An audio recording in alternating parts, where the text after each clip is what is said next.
sure, but thank you for warning them that I just knew about this. So apologies in advance, everybody. Thank you so much, Shereen. Thank you. Anytime. All right. Are we ready? I can't, you guys are really tiny. I hope I'm not huge. Did you make me huge? Because it's unnerving.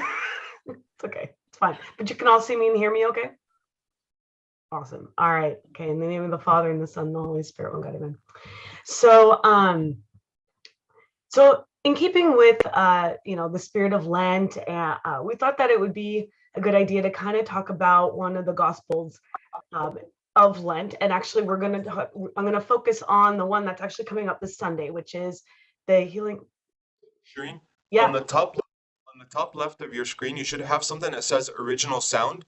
Can you turn that to on? Does it show you on the top left of your screen? Nope. Does it say original sound? Mm-mm. No. No. Hold on. Okay. Let's see. Are you not hearing me?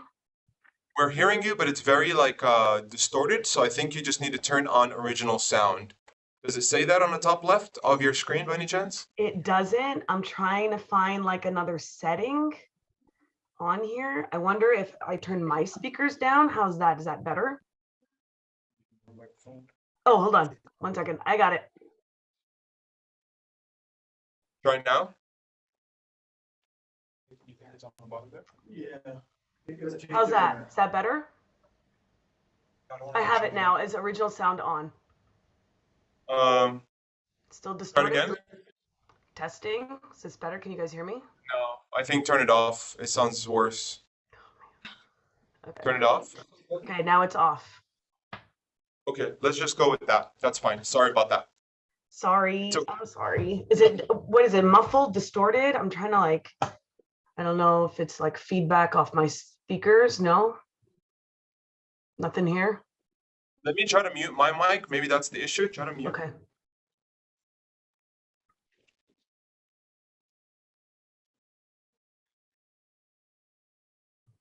All right. How's that? Is that better? Better? Worse? Same? Better? Okay. Sorry that I couldn't be there in person, you guys. I know it's more ideal. My apologies. But is this better? Hear me okay? Okay.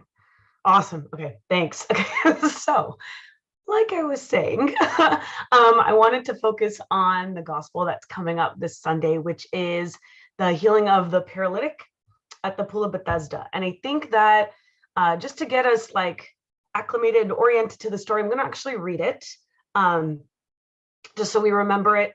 And I know we know the little detail, the general thing, but just to focus on the details. Okay, so I'm just going to read it. It's probably easier if I do that. All right, so this is found in the Gospel according to St. John, chapter 5. It says, after this, there was a feast of the Jews, and Jesus went up to Jerusalem. Now there is in Jerusalem by the sheep gate a pool, which is called in Hebrew Bethesda, having 5 porches. In these lay a great multitude of sick people, blind, lame, paralyzed, waiting for the moving of the water. For an angel went down at a certain time into the pool and stirred up the water. Then whoever stepped in first, after the stirring of the water, was made well of whatever disease he had. Now a certain man was there who had an infirmity 38 years. When Jesus saw him lying there and knew that he had already been in that condition a long time, he said to him, "Do you want to be made well?" The sick man answered him, "Sir, I have no man to put me into the pool when the water is stirred up, but while I am coming, another steps down before me." Jesus said to him, "Rise, take up your bed and walk." And immediately the man was made well, took up his bed and walked. And that day was the Sabbath. The Jews therefore said to him who was cured, "It is the Sabbath. It is not lawful for you to carry your bed." He answered them, "He who made me well said to me, 'Take up your bed and walk.'" Then they asked him, "Who is the man who said to you, 'Take up your bed and walk'?" But the one who was healed did not know who it was, for Jesus had withdrawn, a multitude being in that place. Afterward, Jesus found him in the temple and said to him, "See, you have been made well. Sin no more, lest a worse thing come upon you." The man departed and told the Jews that it was Jesus who had made him well. Okay, so that's the reading itself. You'll hear it again on Sunday. So I wanted to talk about, I mean, you could talk, there's so many different angles we can take with this. So I'm gonna hit a couple different points, hopefully try to make it benefit, like relevant to our own lives. So I wanted to first touch on the name. So the pool of Bethesda. So Bethesda actually translates, it's Hebrew, and it translates to house of mercy, which is ironic because this place has been anything but merciful to this man. I mean, he has been there for 38 years, longer than many of you have been alive, longer than Jesus had been alive. He's been at the same spot, okay? And not once, in any given time, did anybody help him? No. And he's paralytic. How's he even going to get in there? But he's still there. And we'll talk about a couple of those things in a little bit, okay? So just to set the scene, not only is he there, but it says that around the pool lay a multitude of sick people, blind, lame, paralyzed, waiting for the moving of the water. He's been there for 38 years, never been able to get in because someone gets in before him. That's a lot of years of sickness, right? That's a lot of people that he has seen come and go. But we can look at this at a spiritual level. And we can say that we're all these people. We all have struggle. We all have sickness. We all have sin, right? This is not a surprise. But what's interesting is they're all waiting for something that's not going to satisfy. That's why they're still there, okay? Sometimes the world attracts us, okay, to things that are temporal, right? Quick fixes, temptation, right? Anything that's like satisfying in the moment, okay? But then it goes away. It can satisfy for like a sec, and then it just goes away. Okay, we'll touch on that too. So Christ comes to the man, right? And he says, do you want to be healed, or do you want to be made well? It's kind of like an obvious question, right? Like he's sitting there, I mean, lying there, right, for 38 years. It's kind of like what they're doing, you know? It's not, I mean, so he's there, right? He's at the pool. He wants to be healed, right? It's kind of like saying, hey, I'm at church. I'm here. I'm present. Okay. But the man doesn't actually answer his question directly. He doesn't go, yes, Lord, help me. No, he goes, sir, I have no man to put me in the pool when the water is stirred up, but while I am coming, another steps down before me. So we'll talk about that response, but I want to kind of touch on I have no man to put me in the pool. Okay, he doesn't have a man to help him, right? He doesn't have anyone to help him. And if we actually look back at other gospels that we've done in the past couple of weeks, it's kind of the same theme, right? We got a couple of weeks ago, we had the prodigal son. And in the prodigal son, right when he was like, after he had squandered all his money, and he said he wanted to eat the pods that the pigs ate. And it says, but no one gave him anything. He had no man to help him, right? Look at the Samaritan woman that we had last week. Okay, we don't know her backstory, really. Like, we don't know. We know she had 5 broken relationships. No man to help her until Christ came, right? So this goes back on relying on the world, okay? Or relying on humans. Now, it's not to discount any human relationship at all, okay? I'm married, okay? So there's nothing wrong with human relationships, but even those that are the closest to you aren't going to know you the way God knows you at all. Okay.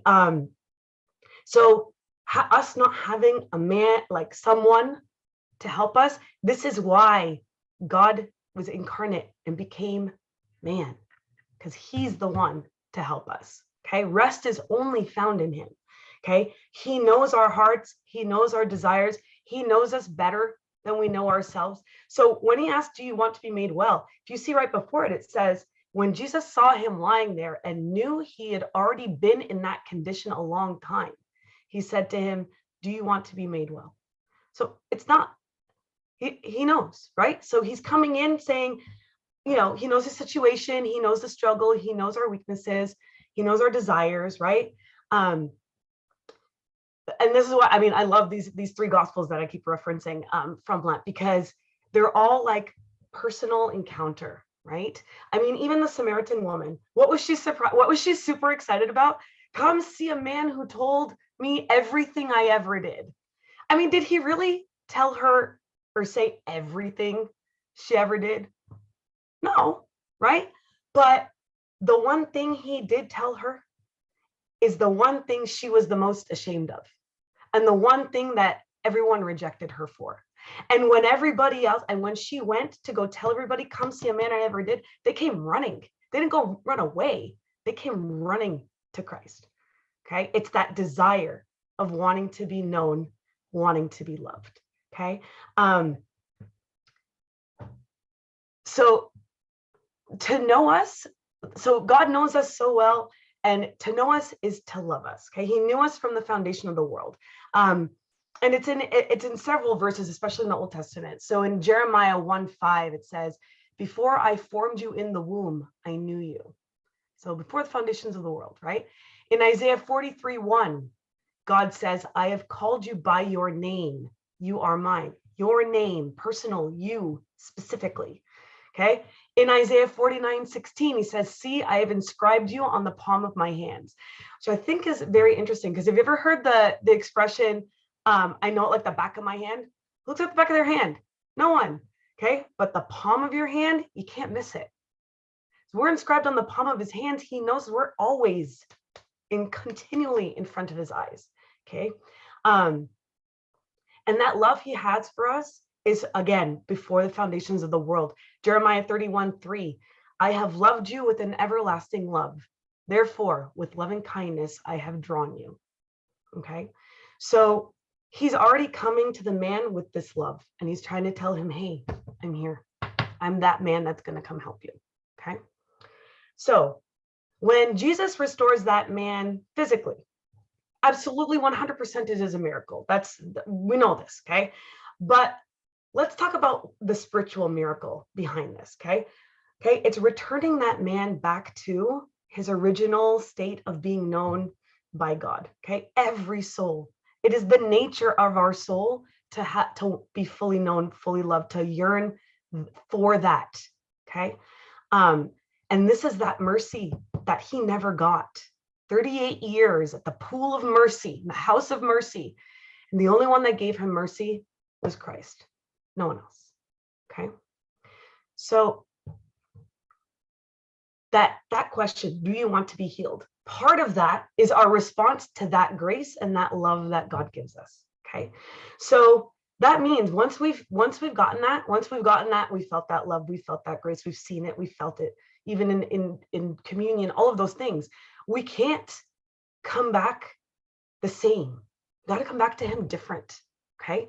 Once there's no looking back to whatever we did in the past, whatever's holding us back, none of that. Okay. It's all looking forward, but you have to want it, because and you have to allow him to work in you this way, because he wants to help you, but he's not going to impose on your free will. That is the one thing he refuses to do. He will not impose on your freedom, but the true freedom is allowing him to work in you the way he wants to work in you, the way that's best for us, whether we see it that way or not. Okay. That question, do you want to be healed, is that reminder of, yeah, that's what my soul wants. Okay. It wants to be with God. It wants to be his child. Okay.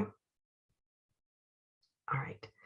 So let's go back to the man who says, sir, I have no one to help me, like that whole thing. Okay. Yes, 100% it's a sad cry for help. It is. He's like, what do I do? I'm paralytic. What do I do? Okay. But it's also, remember, he didn't answer him. He didn't say yes. He kind of went and laid the blame on others. I mean, it's been a long time, right? And so it kind of makes us think, do we do that in situations that we're in, right? Do we blame circumstances around us to justify our sin? Oh, I only did that because he started it, or she said this and I got mad. But if she didn't say it, I wouldn't have, right? Where we tend to kind of blame others or blame a circumstance or blame a situation. Okay. But Jesus didn't correct him. He didn't say, no, don't say that. No, you should, he didn't do that. He's just a very patient listener. Okay. And even when we come to him in prayer, even complaining is prayer, and he wants to hear it. I don't know. I have children.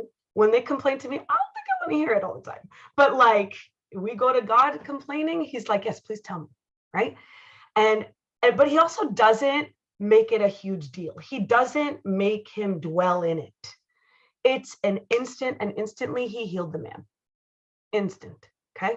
Notice how he also didn't like, put him on his back and or carry him into the water, right? He didn't do the like follow the rules of the healing of that pool, right? He just did what was even better, what he can do. Okay. And he went way beyond the expectations of the paralytic. I don't think that the paralytic was like, oh, he's going to heal me today. No, we're just talking, right? And sometimes we sit in our sin or in our struggle or in our circumstance, and sometimes we wallow in self-pity. We all do it. Okay. And sometimes we try to figure out ways to solve stuff or to fix it, or say, if only this person wasn't in my life, I'd be happy. If only this was like this, I'd have peace and I wouldn't be so angry all the time, right? And we have these big plans, but notice Christ didn't follow any of the plans, okay? And he says this in Isaiah 55. He says, for my thoughts are not your thoughts, nor are your ways my ways, okay? So he responds with ways way beyond what we can imagine, way beyond the rules that we think he should follow, or the way it's got to be fixed this way or nothing. No. He's got his ways and they're always better, okay? So after the wanting to be healed, so notice how, remember what I was saying, paralytic didn't say, yes, please heal me, yes, right? He just started saying, I don't have anyone to help me. God took it. He said, good, great. I will take that and I will use it. He took like this complaint and was happy with that. Okay. He didn't say, oh, you didn't ask me. You didn't say, please. You didn't say that. No.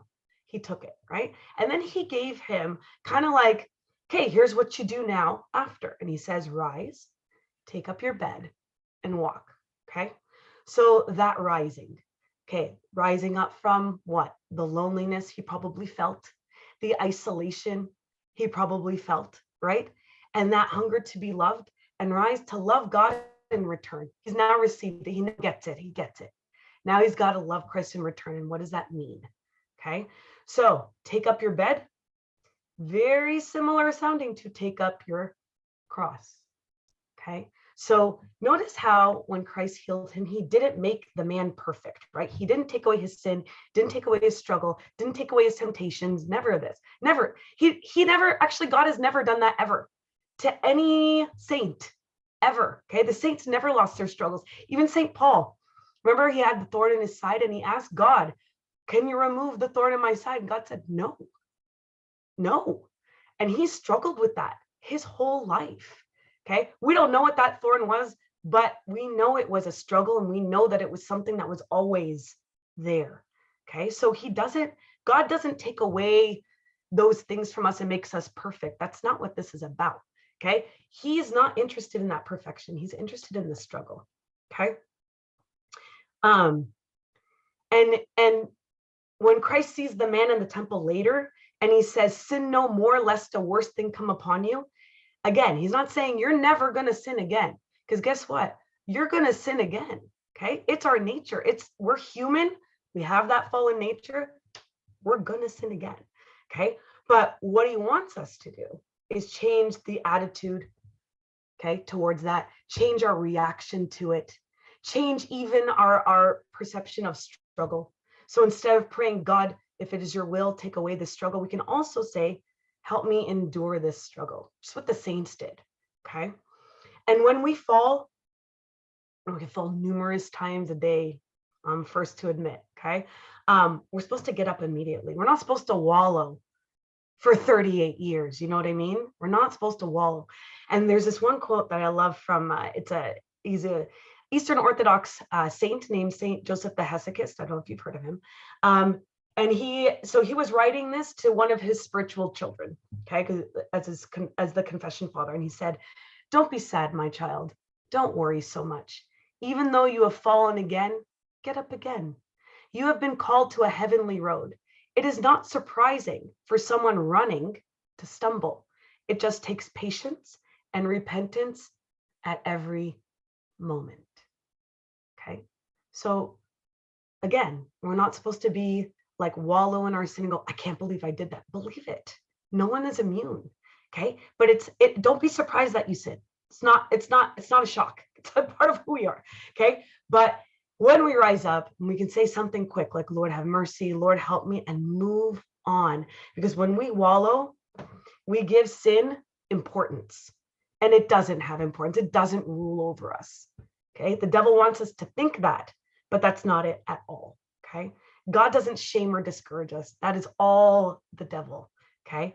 And he's not shocked. Okay. Psalm 103, he knows our frame. He remembers that we are dust. So he gets it. He created us. He knows. Okay. So let's go back to this 38 years. So we know he's been there 38 years, right? This is the walk part. This is the endurance. He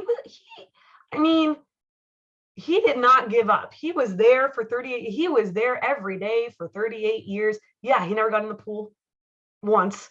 Okay. But he always had that. He just put up with it. He did. And sometimes we're stuck and in our struggle or in our sin or something that's really bothering us. Okay. And we think it's never going to go away. Okay. Or sometimes, like, if we're going to go to confession, we're like, why? Man, I go to confession and it's the same thing every time. I tell them the same thing every single time. Or why do I need to go to confession? It's the same thing every time. It's not going away, right? But that's, again, the wallowing. That's the struggle against whatever we're dealing with, okay? But remember, God knows that we want to. He knows our desire. And if we have sincerity in that desire and we want to be healed, then that's what matters, okay? There's this French priest and author, and he wrote this awesome book. So a couple quotes from him. So he says, so what then? He calls me just as I am. I can go to him with all my miseries, all my weaknesses. He'll repair what I've done badly. He will supply for all my indigence. Yes, provided that you go to him, that you count on him, and that you say with St. Paul, I can do all things in him who is my only strength and my only virtue. So we can go to God with anything, whatever state we're in, right? And he comes to us, down to us, right? And this other quote that says, he being God, looks much more at what we are than what we do. And we are, in his eyes, what we sincerely want to be for him. So it's that sincere desire. Again, he is not concerned with perfection. We're human, okay? He's concerned with struggle. He's concerned with sincerity, okay? And in our weakness, okay, in our meager attempt to come to him, okay, we offer whatever we can, okay? Because once you want to be healed, there's no going back, okay? We can't go back to how it was. It's miserable, okay? His Holiness Pope Shenouda said this, and I love it. It says, offer anything and do not be embarrassed if it is little or weak. Offer a prayer, even if it is lukewarm, and pray that God accepts it and gives you fervor. Offer repentance, even if it is weak or hesitant, and pray to him for strength and constancy. Offer your weakness that he may strengthen you. Offer your emptiness that he may fill you. Okay, so in our small ways, we can come to God. Okay, he's for us. He wants us to be with them. We just need to respond to his desire for us. And glory be to God forever. Amen. I'm always afraid, but are there questions?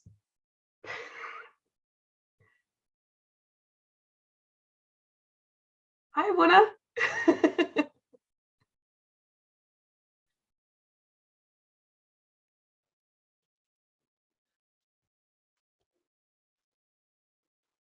No questions? Mina, no questions.